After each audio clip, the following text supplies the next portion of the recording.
एक समय की बात है। सीता अपने माता पिता के साथ एक छोटे से शहर में रहा करती थी। उसे गुड़ियों के साथ खेलना बहुत ज्यादा अच्छा लगता था। उसका गुड़ियों के साथ इतना ज्यादा लगाव था कि हमेशा वो सोते हुए, गाते हुए, कहीं भी जाते हुए हमेशा गुड़ियों को साथ में रखती। सोचो, उसको गुड़ियों से इतना ज्यादा खेलना पसंद था कि उसके पास 100 से भी ज्यादा गुड़ियों का कलेक्शन था। वो उन सभी गुड़ियों को अपने रूम में रखा करती थी और हमेशा उनके साथ खेलती रहती। गुड़ियों का सिलेक्शन उसके मूड और दिन पर डिपेंड करता था। वो हर दिन गुड़ियों को चेंज करके खेला करती थी। एक दिन जब सीता अपने गुड़ियों के साथ खेल रही थी, तभी उसको घर के बाहर से गाड़ी के आने का एक आवाज सुनाई दिया। वो दौड़ती हुई गेट पे गई और उसने देखा कि उसकी दादी आई हुई है। दादी से मिलकर वो बहुत ज्यादा खुश थी। उसकी खुशी और भी दोगुनी हो गई जब दादी ने उसको एक छोटा सा डॉल गिफ्ट किया। वो डॉल बहुत ही ज्यादा खूबसूरत थी। उसकी आंखों का बनावट ही कुछ ऐसा था कि वो अंधेरे में भी चमकता, और इसी रीजन की वजह से सीता को डॉल बहुत ज्यादा पसंद आया। सीता जल्दी से उस डॉल को अपने रूम में लेके गई और दूसरे गुड़ियों की तरह उसको भी अपने रूम में सजा दिया।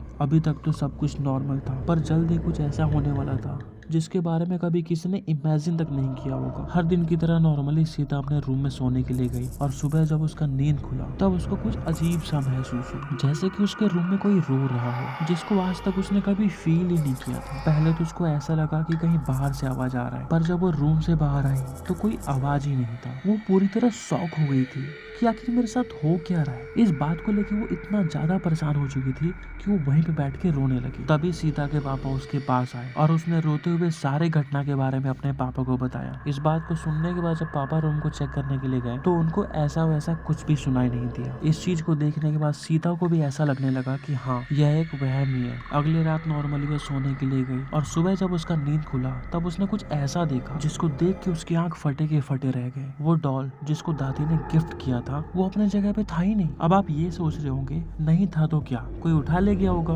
पर नहीं, वो डॉल तो वहीं पे था, लेकिन जमीन पे नहीं बल्कि हवाओं में। इस चीज को देखने के बाद सीता ने अपने आप को बार बार चींटी काटा कि आखिर ये सपना तो नहीं। पर उस चीज से कोई फर्क नहीं पड़ा क्योंकि वो एक सपना नहीं, सच्चाई था। सीता भागे भागे अपने डैडी के पास गई और उनको सारे घटना के बारे में बताया। पर जब डैडी रूम चेक करने के लिए गए तो वहाँ पे कुछ था ही नहीं। ये चीज बस यहीं तक सीमित नहीं रहा, बल्कि और भी बहुत सारी घटनाएं घटी जिसको देखने के बाद सीता पागल सी हो चुकी थी। उसके घर वाले भी उसको कुछ नहीं बोला करते क्योंकि उनको ऐसा लगता कि उनकी बेटी पागल हो चुकी है जिसका कुछ नहीं हो सकता। पर उनको क्या पता कि उनकी बेटी सच में ही भूत देखा करती थी। ये सारी चीजें सीता के लिए असहनीय हो गए थे और न सह पाने की वजह से सीता ने अपना दम तोड़ दिया। पर घर वालों को अभी भी ऐसा लगता कि घर में कोई भूत नहीं बल्कि उनकी लड़की ही पागल थी, और ये बात तो वैसे ही राज का राज ही रह गया। आई होप ये स्टोरी आपको अच्छा लगा होगा। अगर अच्छा लगा तो प्लीज चैनल को सब्सक्राइब कर दो, वीडियो को लाइक कर दो एंड कमेंट में जरूर बता देना कि ये वीडियो आपको कैसा लगा।